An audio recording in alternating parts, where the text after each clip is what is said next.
નમસ્કાર, ભાગ્ય દર્પણમાં આપનું સ્વાગત છે. આપની સાથે હું છું આરતી. સંઘર્ષ વગર કોઈ મહાન બનતું નથી. પથ્થરને પણ ભગવાન બનવા માટે છીણી હથોડાના ઘા વેઠવા પડે છે. આજના સુવિચાર સાથે ચાલુ શરૂ કરીએ ભાગ્ય દર્પણ.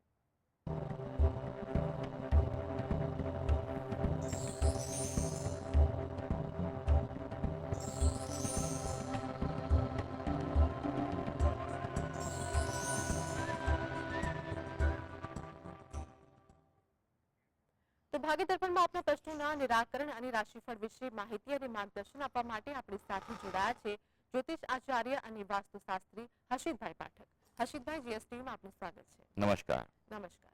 સર્વપ્રથમ આજના પંચાંગ વિશે જણાવો. હા, આજના દિવસની શુભ શરૂઆત કરીશું પંચાંગની જાણકારી. આજે વાર છે મંગળવાર. વિક્રમ સંવત 2080 ચાલી રહ્યો છે. તારીખ છે 11 જૂન 2024. આજની તિથિની વાત કરીએ. જેઠ મહિનો ચાલે છે. તેનો સુદ પક્ષ એટલે કે શુક્લ પક્ષની પાંચમ છે. આજે છે જેઠ સુદ પાંચમ.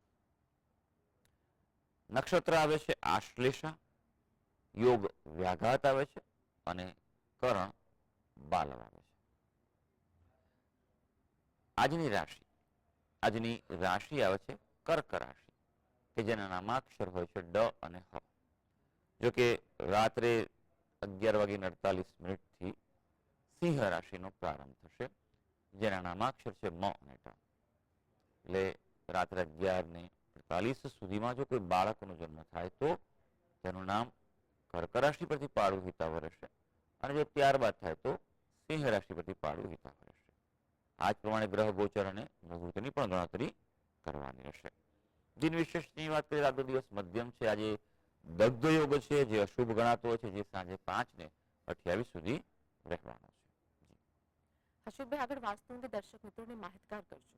હા, વાસ્તુમાં આપણે વિશેષ વાત કરવા જઈ રહ્યા છીએ, તે છે વાસ્તુ અને પંચકોશ. પંચકોશ એ મૂળ શબ્દ યોગનો છે, અધ્યાત્મનો છે, પણ એ ઉર્જા સાથે જોડાયેલી વસ્તુ છે. પંચકોશ એ દરેક વ્યક્તિ જે છે તેના શરીરમાં હોય છે, અને તેનાથી આ શરીર બનેલું છે. અલગ અલગ પ્રભાવ જે છે અને તેના સ્વરૂપો તે પ્રમાણે તેનો આકાર બનેલો છે. તો મનુષ્યના શરીરનો આકાર બનવા માટે ખાસ કરીને જો વાત કરવામાં આવે તો પંચકોશ છે તેનું ખૂબ મહત્વ છે. અને આ પંચકોશ છે એ તત્વો સાથે પણ જોડાયેલા છે. જેમ કે અન્નમય કોષ જે છે એ પ્રથમ કહેવાય છે. કોષ એટલે એક પ્રકારના આવરણ છે, કવચ છે મનુષ્યના શરીરની એક પછી. અને આ જે આવરણો જે છૂટે તો મનુષ્ય મુક્ત થઈ જાય છે. એટલે યોગ અને સાધનામાં પંચકોશનો ખૂબ પ્રભાવ છે. અન્નમય કોષ છે, પ્રાણમય કોષ, મનોમય કોષ, વિજ્ઞાનમય કોષ અને છેલ્લે આનંદમય કોષ છે. આ બધા તત્વો સાથે કોષના સંબંધ છે. જો કોષોનું શુદ્ધિકરણ કરવામાં આવે તો તત્વોનું શુદ્ધિકરણ પણ થતું જોવા મળતું હોય છે. એટલે તે ઉર્જા માટે શુભ ગણાય છે. તો આપણી સાથે દર્શક મિત્ર મનીષાબેન જોડાઈ ગયા છે. મનીષાબેન, જેમની માટે પ્રશ્ન છે તેમની જન્મ તારીખ જણાવો. હા, મારી છે ને કુંડળ નિરાકરણ માટેનો પ્રશ્ન છે. જન્મ તારીખ બંનેની હું આપી શકું છું? જી. પેલે મારી જન્મ તારીખ આપું છું 29 સપ્ટેમ્બર 2000. જી. જન્મ સમય જણાવો. જન્મ સ્થળ ગાંધીધામ અને જન્મ સમય સાંજે 5:30 વાગે. જી. જન્મ તારીખ તમારી ફરીવાર જણાવજો. 29 સપ્ટેમ્બર 2000. જી. 29 સપ્ટેમ્બર. હા, અને મારું નામ છે મનીષાબેન. જી.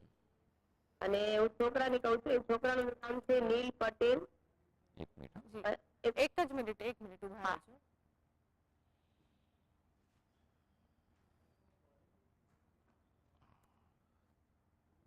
જે તમે બોલો એ સ્પીડે બેન નથી લખાતું. આ તો કોમ્પ્યુટર છે અને લેપટોપ છે એટલે બરોબર. હા, હવે જણાવો તારીખ. મારી જણાવું કે છોકરાનું? જી, તમારા છોકરાની જણાવો પેલા. હા, છોકરાનું નામ છે નીલ પટેલ. જી. જન્મ તારીખ છે એની 14 ફેબ્રુઆરી 1996. 14 ફેબ્રુઆરી 1996. અને જન્મ સમય સવારે 7:45 વાગે. જી. જન્મ સ્થળ શું છે? અમદાવાદ. જી. ઓકે.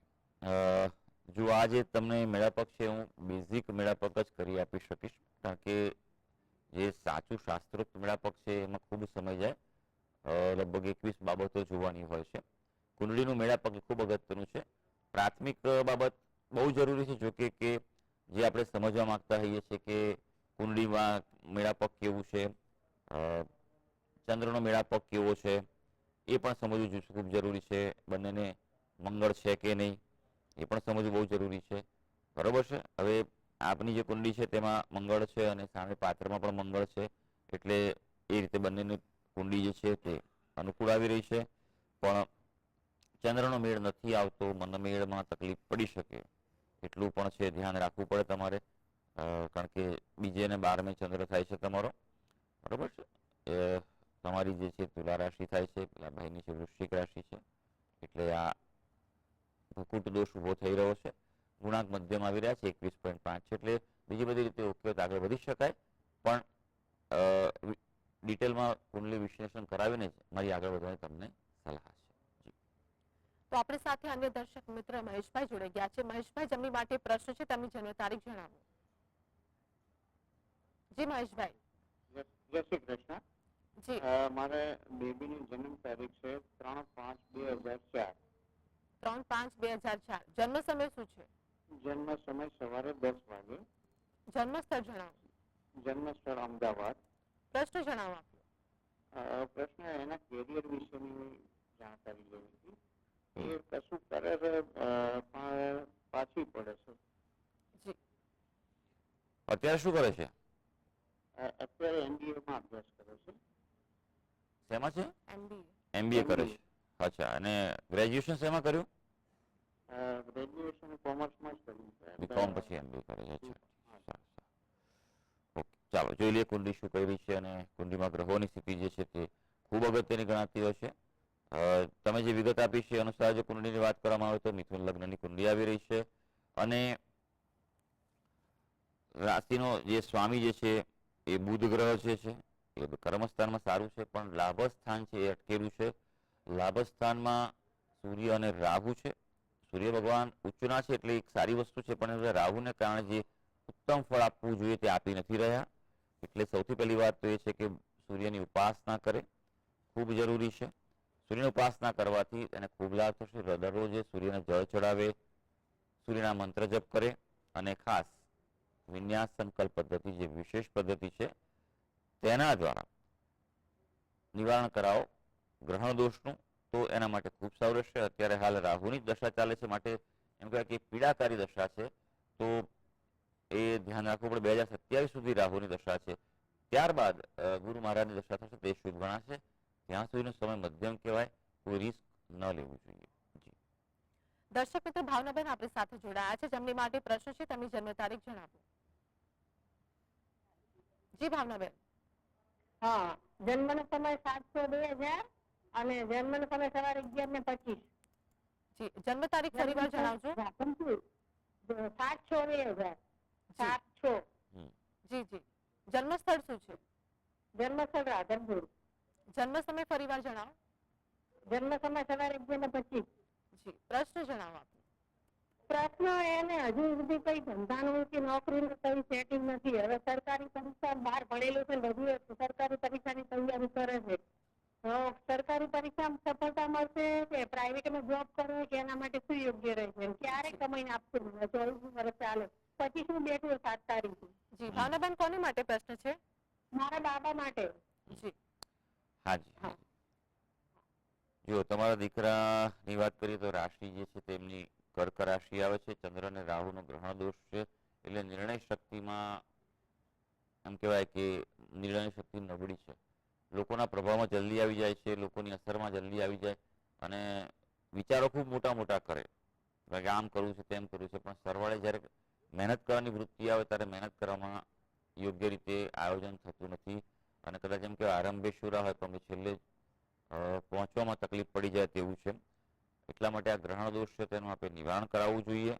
બીજું કે તમારા કુળદેવી છે તેને નિયમિત પ્રાર્થના કરો, એની કૃપાથી આ વસ્તુ શક્ય બનશે. હવે ગુરુ મહારાજનું જે વૃષભ રાશિમાં પરિભ્રમણ થયું છે તે શુભ છે, તે એટલે એ એના માટે કોઈ નવી તક આપશે જ. અને હવે ગુરુ મહારાજ જે અસ્તના હતા એ પણ હવે અસ્તમાંથી મુક્ત થયા છે, એટલે હવે તે પોતાનું ફળ આપી રહ્યા છે. એટલે આવનારા સમયમાં એને કોઈ કાર્યક્ષેત્રે તક મળી શકે તેમ છે. હા, શરૂઆતમાં નોકરી કરે, અનુભવ લે એ એના માટે વધુ સારું છે. આ વાતનું ધ્યાન રાખજો. આગળ વિનોદભાઈ આપણી સાથે જોડાયા છે. વિનોદભાઈ, જમી માટે પ્રશ્ન હોય તેમની માટે તેમની જન્મ તારીખ જણાવો. 27/12/2000. 27/12/2000. હા. જી, જન્મ સમય જણાવો. જન્મ સમય 8:54. 8:54 રાતના કે સવારના? સવારે 8:54. જી, જન્મ સ્થળ જણાવો. લુણાવાડા. જી, લુણાવાડા. જી, પ્રશ્ન જણાવો આપનો. એને MSc કરેલું છે, એને નોકરી માટે બેંકિંગમાં પ્રયત્ન છે. બેંક સાથે MSc કર્યું છે. બેંકિંગમાં જવું છે તો શું લાગશે સરકારી જોબમાં? બેંકિંગ જોઈ લઈએ આપણે કે નોકરી માટે અને ખાસ કરીને સરકારી નોકરી માટે પ્રશ્ન છે. સરકારી નોકરી માટે અમુક ગ્રહો અને ગ્રહોની સ્થિતિ ખૂબ જવાબદાર હોય છે. આ મકર લગ્નની કુંડળી આવે છે. રાશિ જે છે તે ધનુ રાશિ આવે છે. અને ચંદ્ર અને સૂર્ય બંનેનો ગ્રહણ દોષ થયો છે, સાથે કેતુ હોવાને કારણે. બરોબર, અમાસની પછીનો તરતનો જન્મ છે, એટલે એ પણ અશુભતા બતાવતા હોય છે. એકચ્યુઅલમાં સૂર્ય મહારાજની સ્થિતિ 12મા સ્થાનમાં છે, ગ્રહણ દોષ બતાવી રહ્યા છે. એટલે સરકારી નોકરી બાબતે એમ કહેવાય કે મધ્યમ યોગો છે, એટલા મજબૂત યોગો ન કહેવાય. હા, પણ જો અથાગ મહેનત કરે અને તૈયારી કરે તો શક્યતા ઊભી થાય. કારણ કે 12મા સ્થાનમાં સૂર્ય હોવાથી એનું 6ઠા સ્થાન નોકરી સ્થાન પર એની દ્રષ્ટિ પડી રહી છે. એટલે એક સૂચવી રહ્યું છે કે સંકેત છે. એટલે ખાસ ઉપાયમાં બે વસ્તુ ખાસ કરજો કે ગ્રહણ દોષ, દ્વિગ્રહણ દોષ છે તેનું નિવારણ કરાવે, રોજ સૂર્ય ભગવાનને જળ ચડાવે અને સૂર્યના જપ કરે. એના માટે આવશ્યક છે. તો હર્ષિતભાઈ, આગળ રાશિફળ વિશે વાત કરીશું. મેષ, વૃષભ અને મિથુન રાશિના જાતકોનો આજનો દિવસ કેવો રહેશે? હા, શરૂ કરીએ આજના દિવસનું રાશિ ભવિષ્ય. સૌથી પહેલી રાશિ આવે છે મેષ રાશિ. એ મેષ રાશિના જાતકો જેના નામાક્ષર હોય છે અલ અને ઈ. આજે ધંધામાં કાર્યક્ષેત્રે કોઈ અવરોધો ઉભા થઈ શકે, તેના કારણે મન પરેશાન રહે એવું બની શકે. હા, ક્યાંક બહાર જવાનું રાખજો, થોડું ફ્રેશ બી થવાશે અને પ્રવાસ ક્યાંક જવાય તો મનોરંજક પણ રહેવાનું છે. હા, આજે વાહન સુખ મળી શકે, એટલે વાહન બાબતે કંઈક વાહનમાં સુધારો કરાવવો હોય, સર્વિસ કરાવવી હોય, રિપેર કરાવવું હોય કે નવું લેવાનું હોય. નવું લેવાનું આજે સલાહ નથી, પણ એના વિશે કોઈ પ્રોસેસ કરવો હોય તો કરી શકે. હવે વૃષભ રાશિ. વૃષભ રાશિના જાતકો જેના નામાક્ષર હોય છે બ અને ઉ. ખાસ કરી તમારા ધંધામાં, વ્યવસાયમાં તમારા હાથ નીચે કામ કરનાર વ્યક્તિઓ, તમારા કર્મચારીઓ, તો તેમાં વિશ્વાસ ન રાખતા. વિશ્વાસે વાહન ડૂબે, ધાર્યું કામ ન થાય તેવું બની શકે, માટે થોડુંક સાવધાની રાખજો. આર્થિક સ્થિતિ આજે નબળી છે તેવો પણ અહેસાસ થઈ શકે એવું છે. અને બાળકોના શિક્ષણને લગતી કોઈ સમસ્યા ઊભી થાય, ઉતાવળે કોઈ નિર્ણય આજે ન કરવો. મિથુન રાશિ જેના નામાક્ષર છે ક, છ અને ગ. આજે સફળ થવાશે. સમસ્યાઓ છે પણ સમસ્યાનો સામનો કરીને સફળ થવાશે, માટે મનમાં ઉત્સાહ અને દ્રઢ સંકલ્પ જાળવી રાખજો.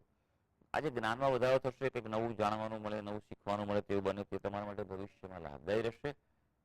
અધૂરા અટકેલા કાર્યો આજે પૂરા થવાની સંભાવના છે, માટે તેવા કાર્યોને અગ્રતા ક્રમે લઈ લેવાના.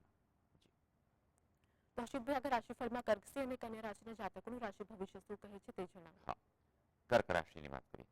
કર્ક રાશિના જાતકોના નામાક્ષર હોય છે ડ અને હ. આજે નવા ક્ષેત્રો, નવા સંબંધો, નવી મુલાકાતો ફાયદાકારક છે.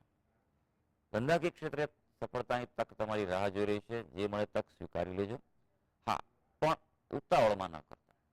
ધંધા બાબતે, કાર્ય બાબતે જે નિર્ણય લેવાનો છે એ વિચારીને સ્ટેપ બાય સ્ટેપ જ એમાં આગળ વધજો. હવે સિંહ રાશિ જેના નામાક્ષર છે મ અને ટ. અંગત જીવનમાં સાચવવાનું છે. જીવન સાથે સાથે ક્યાંક મતભેદ ઉભા થઈ શકે એવું છે. આજે સમસ્યાઓ તો છે, એનો હલ પણ નીકળશે, પણ તમે વ્યવહારિક વલણ, પ્રેક્ટિકલ એપ્રોચ રાખશો તો તમને હલ મળી શકશે. વાહન ચલાવવામાં આજે ધ્યાન રાખવાની ખાસ સલાહ છે. હવે વાત કરીશું કન્યા રાશિ. કન્યા રાશિના જાતકોના નામાક્ષર હોય છે પ, ઠ અને અણ. મજબૂત મનોબળ સમસ્યાઓ હલ કરવા જઈ રહ્યું છે. હા, આજે મહાનુભાવ એટલે ઓળખાણ તમારી આજે વધી શકે, સંપર્ક વધી શકે તેવું બને. ધંધામાં કોઈ નવી ઓફર કે કંઈક નવું કરવાનું આજે કંઈ ડેવલપમેન્ટ થાય તેવું બની શકે તેમ છે. તો હર્ષિતભાઈ આપણી સાથે જોડાયેલા રહેશે. ભાગ્ય દર્પણમાં આગળ પણ વાત કરીશું, પરંતુ હાલ સમય થયો છે એક બ્રેકનો.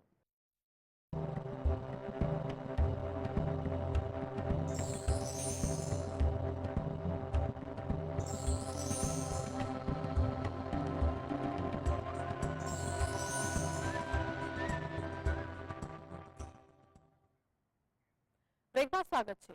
હર્ષિતભાઈ આપણી સાથે જોડાયેલા છે. દર્શક મિત્ર હરીશભાઈ આપણી સાથે જોડાઈ ગયા છે. જેમની માટે પ્રશ્ન છે, તેમની જન્મ તારીખ જણાવો.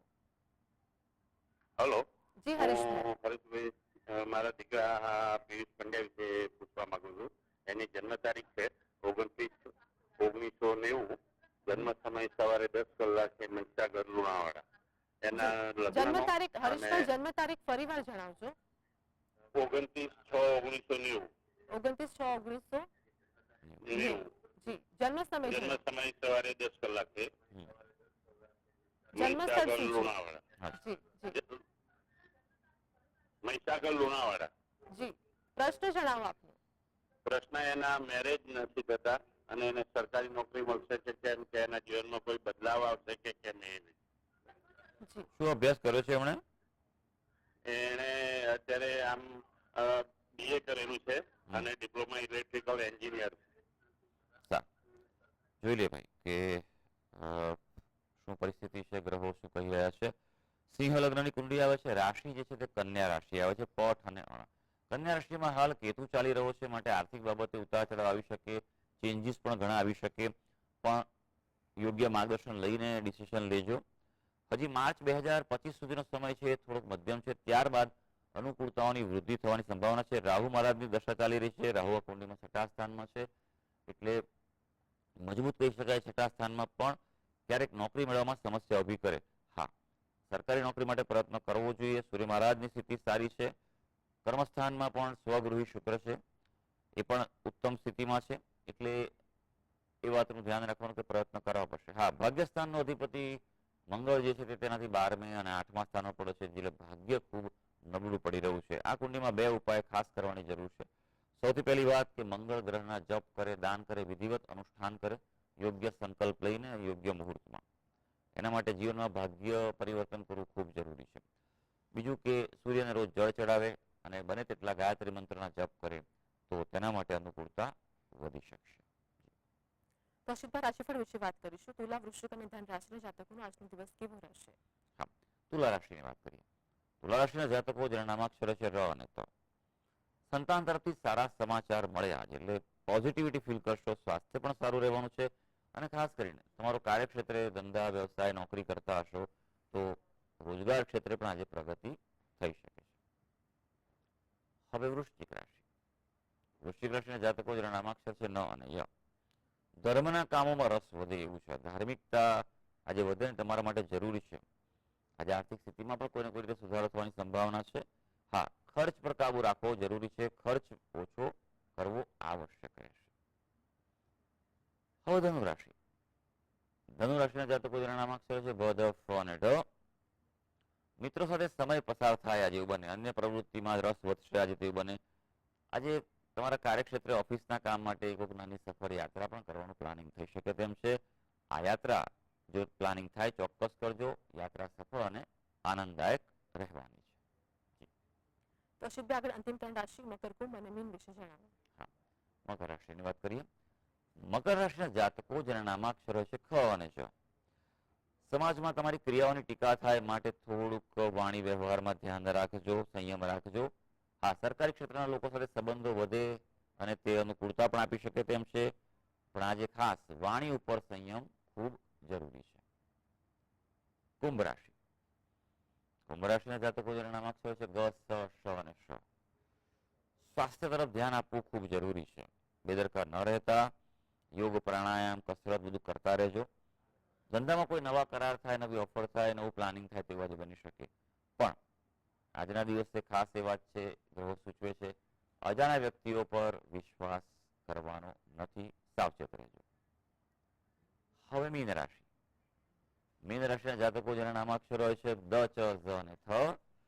ધંધો તમારો કાર્યક્ષેત્ર આજે સારું રહેવા જઈ રહ્યું છે, પણ જે નિર્ણય લેવાનો હોય કામ બાબતે તે શાંતિથી લેજો, વિચારીને લેજો અને સ્ટેપ બાય સ્ટેપ લેજો. આજે ધાર્મિકતા પણ વધે એટલે આજે ધર્મ ઉપાસના, જપ તપ કે દેવ દર્શન કરવા ઉત્તમ રહેશે. તો સર્વ દર્શક મિત્રોનો આજનો દિવસ શુભ અને મંગળકારી રહે તેવી ઈશ્વરને અભ્યર્થના. હર્ષિતભાઈ, જીએસટીવી સાથે જોડાવા બદલ, દર્શક મિત્રોને માહિતગાર કરવા બદલ આપનો આભાર. ધન્યવાદ. નમસ્કાર. તો ભાવિ દર્પણમાં હાલ બસ આટલું જ. ફરી મળીશું. ત્યાં સુધી આપ જોતા રહો જીએસટીવી.